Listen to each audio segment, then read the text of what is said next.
大家好，你哋知唔知道科學家係點樣判斷研究結果係咪值得信賴嘅呢？佢哋係靠4個標準嚟做判斷：準確度、精密度、可靠性同有效性。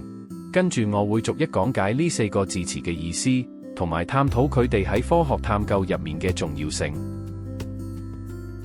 我哋先由準確度開始講。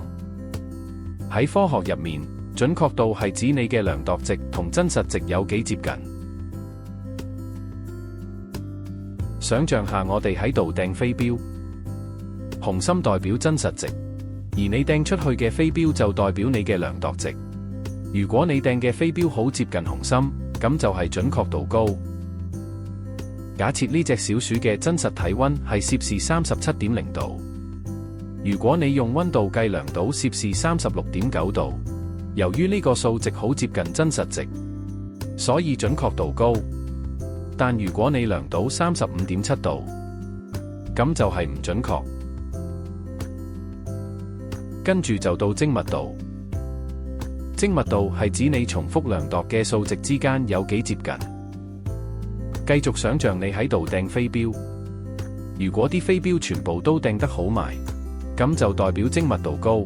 呢個同飛鏢有冇中到紅心無關。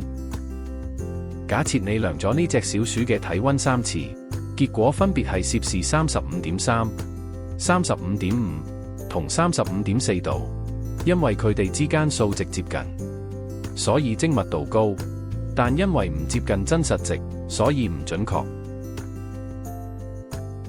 如果你嘅量度結果之間好接近，而且計算得出嘅平均值接近真實值，即係攝氏37.0度，咁你嘅結果可以話係既精密又準確。喺科學探究入面，我哋必須要確保實驗結果準確同精密。而家我哋講下可靠性。可靠性係指科學量度嘅一致程度，而精密度、重複性同再現性係構成可靠性嘅3大要素。例如，某間學校嘅學生喺一個實驗入面做咗3次試驗，試驗嘅結果都好接近，呢個就係精密度。隔日，學生再做相同嘅實驗，結果都係一致，呢個就係重複性。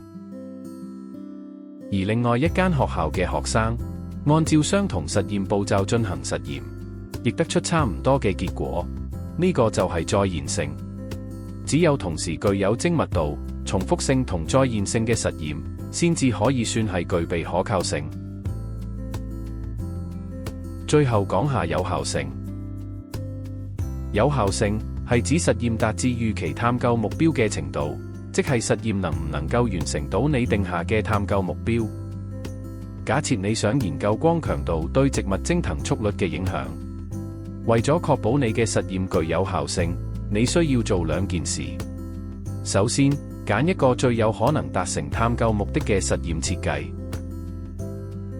重量蒸騰計係一個理想嘅選擇，因為佢可以直接量度植物喺唔同光強度之下流失咗幾多水分。第二，要控制其他可能影響實驗結果嘅因素，例如風速同溫度。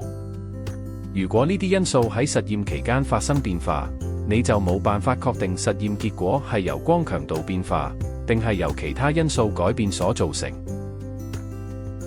我哋一齊嚟簡單總結一下。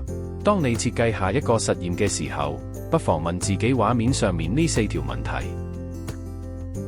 如果4條問題你都答係，咁你嘅實驗就有齊準確度、精密度、可靠性同有效性。